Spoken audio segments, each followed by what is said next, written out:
All right, welcome into the Gamecock Central Radio Podcast. I'm Wes Mitchell, here with Chris Clark, and coming at you here on Facebook Live, on YouTube, on a little bit of everything for a latest edition of our Gamecock Central Podcast. Going to try to be doing a few more of these in the future, and obviously getting ready for the 2017 season. But first, South Carolina will close out sort of their recruiting season of the summer. Never really stops, but sort of the summer session of that will finish up this weekend with 2 big days.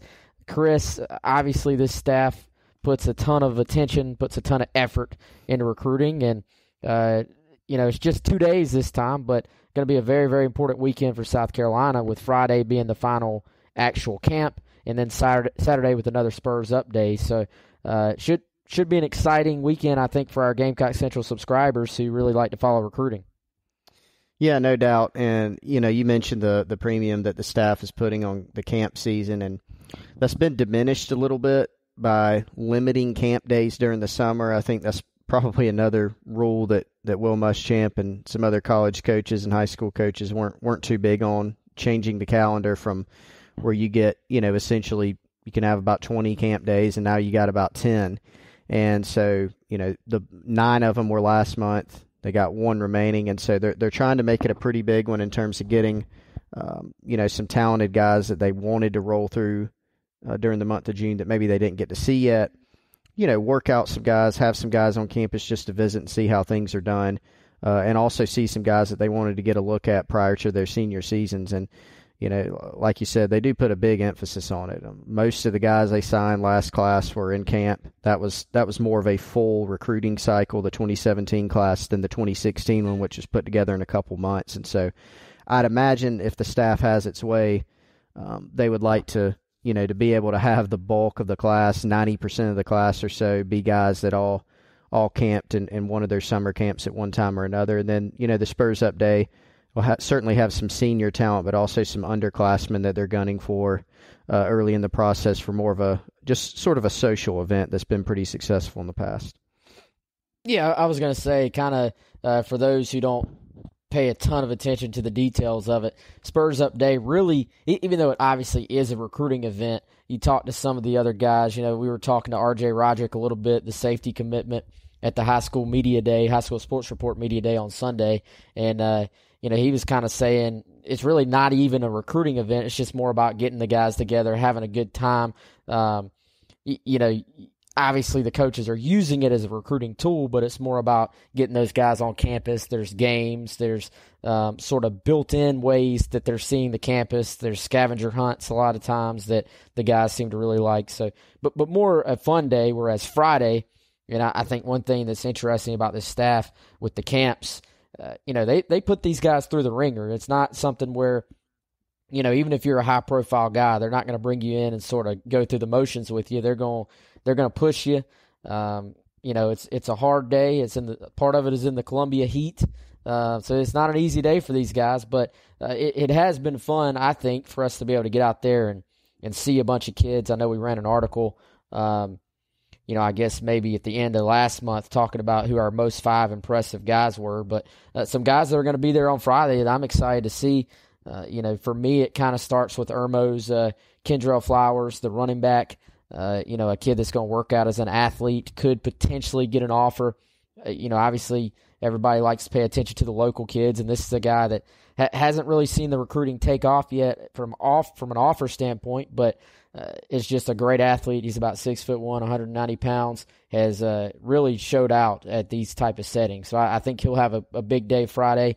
DJ Chisholm, the 2019 receiver from Berkeley, he's another kid I really liked earlier this year. I'm excited to see. So I guess, what about you? Are there any guys on that list? We got the full list on GamecockCentral.com if you're listening, but or close to a full list. It's never really a full list. There's always guys popping in and out. But who that we know is going to be there are you kind of most excited to see?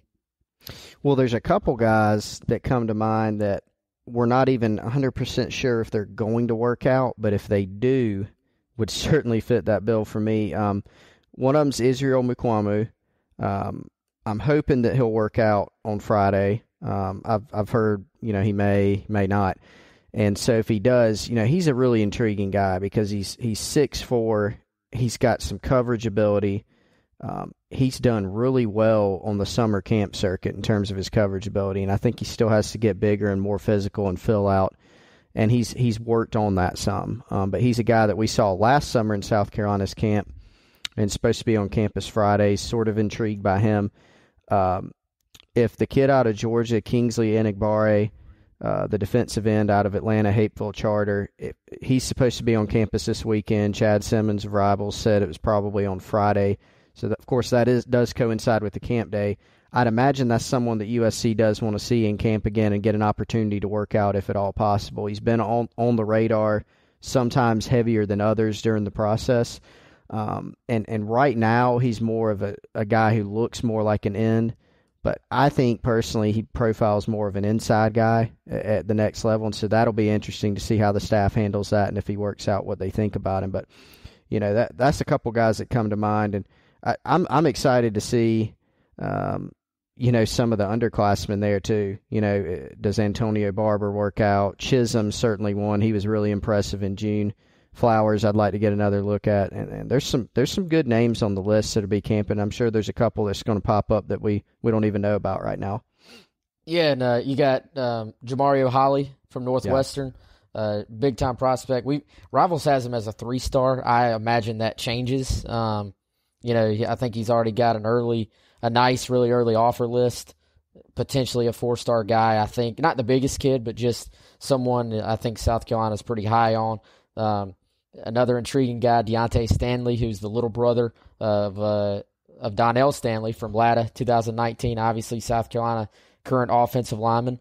And then Jamie Robinson, who's on the list for Friday. That guy's one of my favorite guys we've seen so far the last 2 years, I think. Just fits the T perfectly at cornerback to what, T-Rob and Will Muschamp are looking for. So it should be a big group, I think. It should be a nice group of guys on Friday that'll all be fun. And, I'll tell you, finally, Davis Bevel, the Greenville quarterback, 2019 kid, massive kid, very, very tall, sort of has that prototypical, basically he looks like what you used to think of an NFL quarterback, big arm, 6'5", 6'6", was very good in 7-on-7 at South Carolina earlier this year. They wanted to see him at camp. He was injured the day he came, so he's going to be back on campus on Friday. So I feel like it could be one of these days where a lot of guys are in and then there's not much movement, or it could be one of those days where South Carolina finishes the summer with a bang and hands out 3, 4, 5 offers potentially, just depending on how guys perform out there. And then you got the Valentine boys. Obviously, Levante already committed to South Carolina. Put down like a 4.31, I think, at LSU's camp earlier this year. I'm ready to see what Levante is going to put down in the 40 at South Carolina. If he works out, I know he's going to be there, assuming he is. And his brother, Lee Anthony, who's a 2020 guy. So there'll be no shortage of guys to sort of watch on Friday. And then I doubt he works out, but who knows? But Dax Holyfield being in town is always a big deal, Chris. Yeah, definitely. And he worked out last year. I mean, that's the thing. I mean, the staff, one thing I noticed from us observing all these camps, Wes, is they're going to encourage guys to work out even if they have offers. And even though, he's not on South Carolina's commitment list, but Xavier Thomas was obviously a huge priority from day one. He came to camp last year and worked out. Dax Holyfield came to camp and worked out. Guys who are committed to South Carolina right now, they really encourage to work out. They want to see these guys, see if they can take coaching, get a feel for their toughness, how they can move around. Camp's obviously not in pads, so there is part of a physical element that's missing from it, but you can get a gauge for those things. And we've seen several guys really emerge as priorities. There are numerous guys that we can point to in the past couple classes. This one, the 2017 class, where based on the feedback we've heard from people we've talked to, some of these lesser known names, that the guys that aren't hot commodities, they have been, way bigger priorities than some of these 4-stars or some of the more recognizable names based on their workouts at camp. Wes, you remember we were at camp last year and Jalen Dickerson, got put through the ringer by the staff. And he was a guy that, even after that, he had Virginia, maybe NC State, East Carolina, not a big offer list, but he was a guy that was much higher than a couple other DBs, including a 4-star DB who was there that same day. He was much higher on the pecking order after seeing how he worked, how he was able to be coached, and things like that. So I always think it's very interesting to watch these guys, and I think the staff, rightfully so, puts a big premium on seeing guys in person. Well, Devontae Wyatt last year obviously didn't end up in South Carolina's class, but very easily could have ended up signing with Georgia. I remember just watching, Lance Thompson and Will Muschamp just follow this kid around the entire camp, and we're going, all right, this is somebody to pay attention to. And then he finishes up with South Carolina, Georgia, Florida, as his finalist, in his recruitment, and just blows up completely as far as those schools making him a priority. So. It's always interesting to see that. And then you got another guy on campus again this weekend, sort of similarly, different position, but Tyquan Johnson from Screven County, Georgia, a receiver that I think South Carolina's in great shape with, who probably isn't as well known, but just had a great camp session in June. Yeah, he was a really interesting kid, and he's another one that, the staff really identified as a guy they liked after seeing him. And, there's a tie there with Brian McClendon, of course, being a guy with a lot of ties to Georgia, former Georgia assistant. So when he came to South Carolina, he was able to bring a lot of knowledge about guys in the state of Georgia. And so Tyquan, of course, is one that he knew about for quite some time. And they had him in camp and worked him out. They liked the numbers. He put out some really good numbers in testing. I've seen some of his track times. Good track kid, and that makes him sort of intriguing because he's long. He can leap. He had good ball skills on film and in camp as well. And so he's one of those guys that you look at and you go, why does he not have more offers? And look, everybody wants to stock their roster with talent that everybody wants. And if you do that, that's the surest way to put yourself in contention. But you're also, even the best programs, they find some guys where you go, where'd they find that guy? Whether it's Alabama having, a great punter or a great tight end or an offensive lineman here or there, a defensive lineman that maybe wasn't heavily recruited. Clemson having a guy like Hunter Renfro. South Carolina having guys like, DJ Swearinger, Eric Norwood in the past, guys that weren't super heavily recruited, and you mix them in with that other talent, and you can find really good players. And, last year they signed 3 4-star defensive backs, or 4-star receivers, I'm sorry.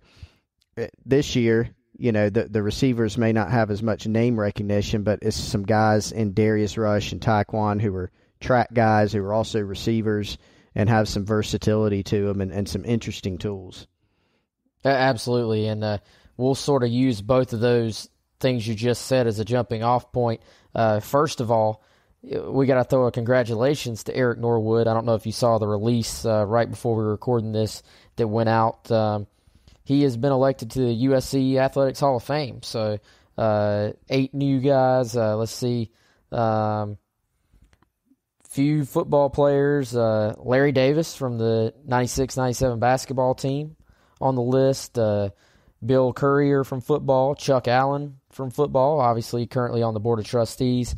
Randy Martz, baseball. Jamar Nesbitt, offensive lineman for the football team. Tricia Popowski, let's see, and Jennifer Brunelli from swimming and diving. So congrats to all those folks. A little side note that just sort of hit as we're recording. And then receivers. I think we can kind of tie that into the storylines and I would say goals for Saturday. Josh Vann, I think, if you're kind of looking at what do you want to, if you're that coaching staff, when you're done with Friday and Saturday, what do you want to have accomplished? I think you want to be feeling really good about Josh Vann because if you're South Carolina, you can already kind of look at what they love for that receiver class to look like, Darius Rush, Tyquan Johnson, and Josh Vann, I think would be the perfect three-man class for them. A couple of guys with length that can play outside, and then you got Josh Vann, who I think is actually capable of being a slot type or sort of your outside Deebo Samuel type guy, who's maybe not the biggest, but can get separation, can make plays down the field. Very impressive in camp too. Yeah. I think you look at storylines for Spurs Up Day.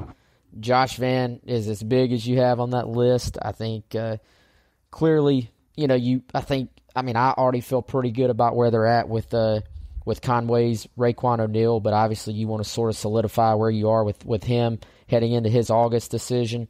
Rick Sandage will be on campus for 2 days. Possibly you get Josh Vann's teammate and Dylan Wanham in as well. You want for, your DeCarrion Joiners and your R.J. Rodericks and your Hank Manoses and those guys to spend as much time with the guys we're talking about as possible and put South Carolina in a good position sort of exiting the summer and I think sort of give them that lasting impression. Yeah, and I think what you mentioned about Joyner is something that would be important. DeCarrion will be on campus on Saturday, so will Josh Vann. And, South Carolina's been battling Georgia back and forth for Josh Vann. They've held the advantage a good bit of the time. But that said, when Georgia prioritizes an in-state guy, and then they're going after Justin Fields, who's a five-star quarterback who, has been developed a good rapport at the opening out in Oregon, throwing a lot of passes to Vann. That sort of gets on his mind. I mean, Josh has even gone on the record and said, look, it's going to be tough to turn down Georgia. But it's also going to be tough for him to turn down South Carolina because he's got a really good relationship with the staff. He's felt the love from the beginning. He likes how they're going to use him. The family just feels really comfortable in Columbia. And, so all those work in their favor. But that said, they're going to have to close it. I mean, to me, the best outcome would be for Josh Vann, who has talked about maybe deciding in preseason, possibly, if he just decided after that trip that that's where he wants to go. Now, that doesn't mean, especially this day and age, that it's over, but that would be a nice step. At the minimum, I think they'd like to know that they stand, they're in good standing with him, and that they can have DeCarrion and Josh Vann sort of building a little bit of a bond before they leave campus. A couple other guys you mentioned. I mean, we mentioned Dax Holyfield. A lot of Gamecock fans have it's difficult to tell why, they sort of just written him off. I don't really know why. He's not really anybody. He's not a guy you could project anywhere right now. I mean, there've been a lot of rumors about him, eliminating South Carolina. He told me he laughed at him. Wasn't true. He's going to be. They've worked hard to get him back on campus. The thought is still that it's South Carolina, Virginia Tech, North Carolina. FSU's in there some. Stanford's in there some. Distance might be a factor. So I think he just doesn't know what he wants to do. But they're in a spot with him where they're in the game. They're in a really good spot with Rick Sandage. I think they just need to have a really good visit. I know that they've planned a lot for this visit in terms of setting a schedule that's going to be really fun, make his family, feel really comfortable. And as long as everything goes well without a hitch, I think they'll be in good shape exiting the summer. The only thing there is that, Sandage may just wait until December and take some official visits. So again, it's going to be a situation where you just gotta keep trucking and keep pounding the pavement and hope things fall your way. Yeah, and I think our fan base here gets, and this is everywhere, they get frustrated when South Carolina leads on a guy but then doesn't land him, and I think you kind of have to sort of remember the role that timing plays into recruiting. You may lead now, but do you lead when a guy's when the guy's ready to make his decision, or is a kid going to extend it out? I think anytime a guy says, well, I've decided I'm going to extend it and take 5 official visits, you still feel somewhat good about where South Carolina is if they're leading, but you're not going to feel, so many things can change when a guy's going to be on another team's campus. So I think, especially with Dax, I think it goes. I go back to a conversation I had with him at the Rivals camp in Charlotte, and at the time we thought he might be ready to commit fairly soon, and it looked pretty. He was fresh off a visit to South Carolina. Spent the pretty much entire time with Coleman Hutzler, the linebackers coach, had a outstanding visit. We thought, that this thing might be coming to an end soon.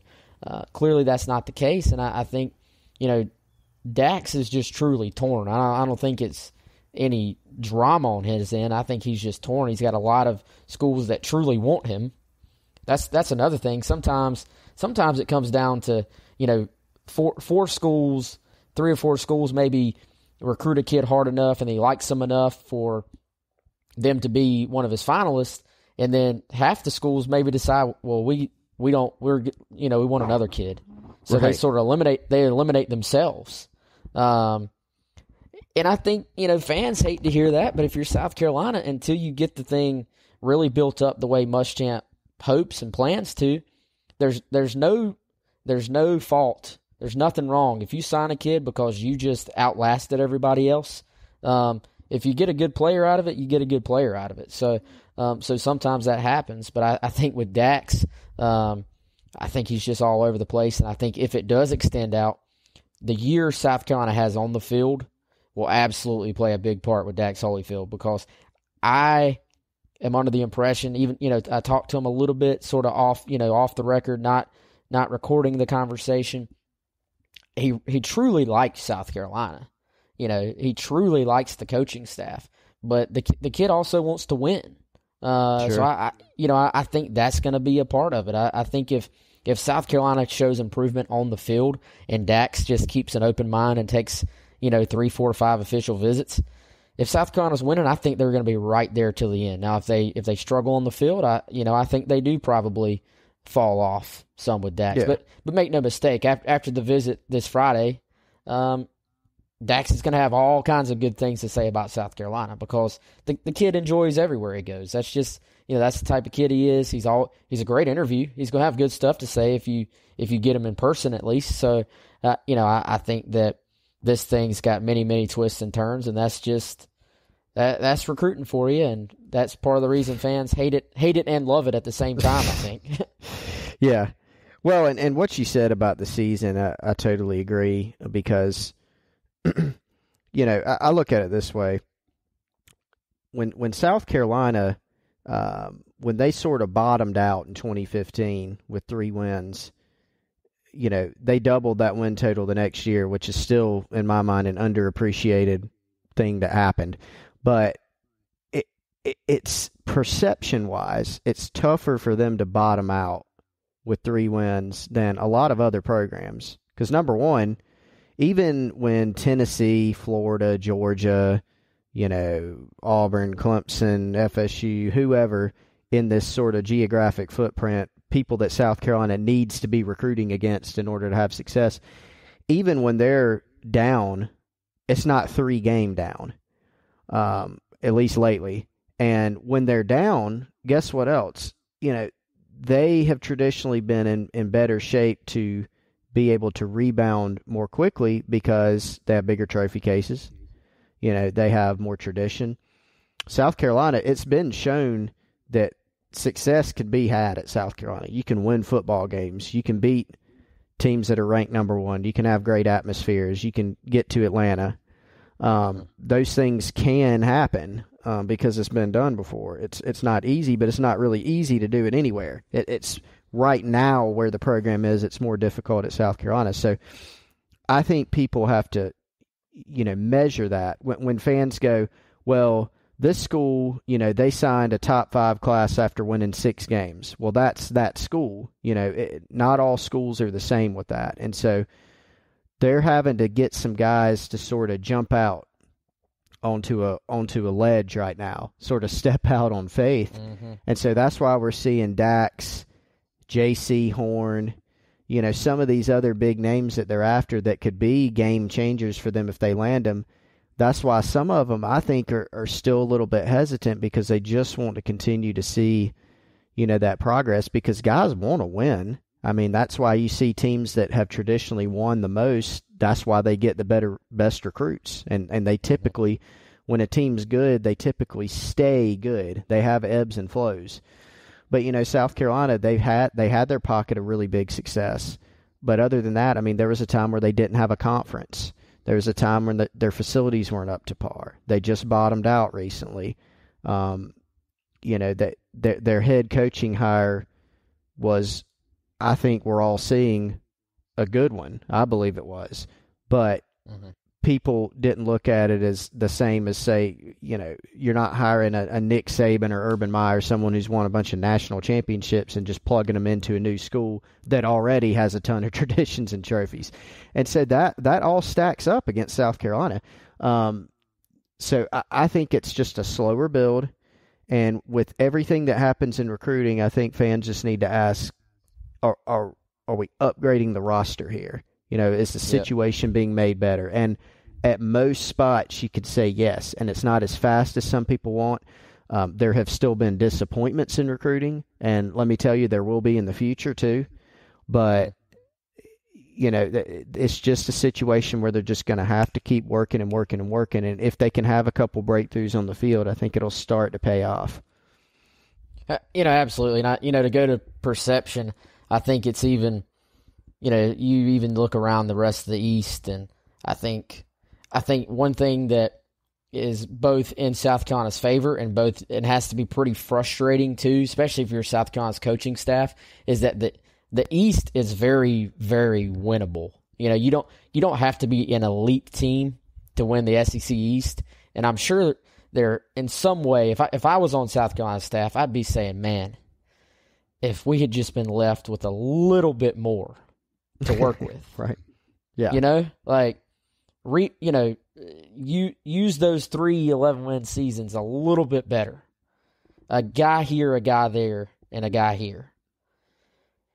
Maybe we're in that conversation. Is what I'd be saying. But it is a big rebuild. But I think part of that is, it is going to take time. But I think once if you win 6 games last year, if you can win 7 next year, it's still progress. Then you have to start building off that. You have to stack, classes on top of classes. Then, eventually you want to get to that point to where you're competing for the East. Then you want to be where eventually you win the East. And the more progress you show, the more doors that are going to be open. The more these kids are going to be willing to take that leap. So, I think it is a step-by-step process. But, I look on our board and, people, let's say Tennessee, for instance. There's this perception that Tennessee is a dumpster fire. I think that's the most overused phrase in message board history. Dumpster fire. Tennessee's a dumpster fire right now. And you even hear things, I know you hear them, I hear them. You hear things behind the scenes about issues at Tennessee, and, that staff may not be on firm footing right now. But, and I can be honest, and I follow college football as close as about anybody. Just because of the perception I had of Tennessee in my head, I didn't realize they've actually won 9 games each of the last 2 seasons. So, you would South Carolina's won 9 games in the last 2 seasons combined. Mm-hmm. So, if you're a South Carolina fan, you'd crawl over broken Bud Light bottles to get to 9 wins. So they beat Tennessee last season. Yeah, which was impressive. Yeah, no South business Carolina, doing it. Exactly. South Carolina beat Tennessee. But, this is a team that's averaged 9 wins the last 2 years. So yeah, it's easy to say, well, why would Dorian Gerald go to Tennessee? I thought that was a head scratcher. It still kind of is for me. But, why is J.C. Horn now considering Tennessee? From a South Carolina fan perspective, it may be easy to say that makes no sense. But, hey, at the end of the day, they're still an SEC team. They've won 9 games each of the last 2 years. When you're battling battling teams in this conference, it's really never going to be easy to sign good players. Like, you're going to have to battle teams for almost all of them. You're never going to get them uncontested. That's rarely going to happen. So no, nobody signs anybody uncontested. I mean, it would be 1% of 1%, you know. I mean, that's just Yeah. South Carolina could have won 4 national titles in a row, and some of these same names that we're talking about right now would probably still be taking visits, you know. Well, thinking Bama about misses other on schools. guys. They do, yeah. Everybody does, and so obviously, if you're Bama, you'd love to have Bama's track record with signing guys. I mean, all day. But it just goes to show. I mean, there's a reason. If you actually look at the facts behind how recruiting works and where South Carolina is, it's not. That's the other thing. If you bring those things up, sometimes people say, "Well, that's an excuse." You know, no. It's just sort of explaining sometimes why things happen. Now, if in 4 or 5 years the staff hasn't built the program up to where they're competing in the East, then you can go and say it hasn't worked, and you don't make any excuses about it. But you do have to recognize the circumstances, you know, about what it's going to take to get things back on track here. Absolutely. And you know, I think from there we can kind of close it. I think with we wrote about this, so it's kind of fresh on our minds, and it kind of just naturally got to this point. But what do you think as far as expectations for this year? I think it's almost not that the media necessarily sets the expectations, but I think, you know, I think we also have to, when people read what we write or hear what we say, you know, I think you have to be, I'm trying to think of what the word is. You have to be realistic about it to not sort of make the expectations insane, I guess, but and be realistic and sort of try to let people know what they should expect. Not that everybody has to agree with us or we have all the answers, but I think we have to be smart about saying what we think is going to happen, because I never want to be like, this should be a 10-win team and people to feel like misled or something, you know. So a lot of times I feel like sometimes, you know, we give these reports on who looks good during the summer, and, you know, the team's been working really hard this summer, and people take it as like almost like sunshine pumping or something. I'm like, well, no, you know, those guys have done really, really well. That doesn't mean they're going to win every game this summer. I tend to just circle in my head the number 7 as far as regular season victories. I think it's a tougher schedule than last year. I wouldn't be surprised if, you know, 6 wins again. In regular season, I still think actually it would be a pretty successful season, especially if you can get a winnable bowl game and make it 7 with the bowl. I think the big thing is, in my opinion, this is going to be a better team than last year. I don't really have many doubts of that. I think it'll be a better football team, but I don't know necessarily. I mean, I'm looking at this NC State game, man, and it is, to me, a tough matchup. And you look at South Carolina last year; they were 3-1 out of conference. So if you're just talking about even keeping pace with last year's record, you know, the only out of conference game you lost was Clemson. That's going to be a tough game to win this year too. So to stay sort of on that pace, 6 regular season wins, need to find a way to beat NC State. Missouri, get week 2 is at Missouri. I actually think Missouri is going to be one of the more improved teams in the East. That's actually a tough game. I know fans want to say, you know, not all fans, but some people might say that's a win. I think it's winnable. I think it's more of a toss-up type game than Kentucky, who's won 3 games in a row. To me, I say 6, 7 regular season wins, but it's just absolutely crucial to start the season on a positive note. 2-1 in the first 3, I think, is absolutely almost has to happen if they're going to sort of be able to show progress. Because even if it's 1 game of progress, you want to just show progress in the wins and losses, because the people, you know, everybody listening to this, most of them, and us sitting here talking, we're going to look at the schedule and say, well, yeah, that was a pretty good season. You know, they won 6 games, they won 7 games against a harder schedule. your outsiders are just going to look at the record. So I think showing progress in the win column is very, very important. It is, but I think the reality of where they're at is that I'm with you that it's going to be a better football team, especially offensively. I'm not saying they're going to be a juggernaut, but they'll be better on offense for so many reasons. Defensively, there's still a lot of questions, but I think they could be improved there if they stay healthy. This team may get in some close games, and then you start worrying about special teams because they're replacing a lot there too. They don't have a lot of guys that are tried and true in special teams, and it's an area that a lot of people forget. But this team could be significantly better just in terms of how good the team is and not have a lot more to show in the wins and loss in the win column. Because like you said, the schedule's tougher. There's not an easy game on this schedule. There's really not where the roster is. I think, even like you got to play Wofford, who's an option team and a good option team, at that level.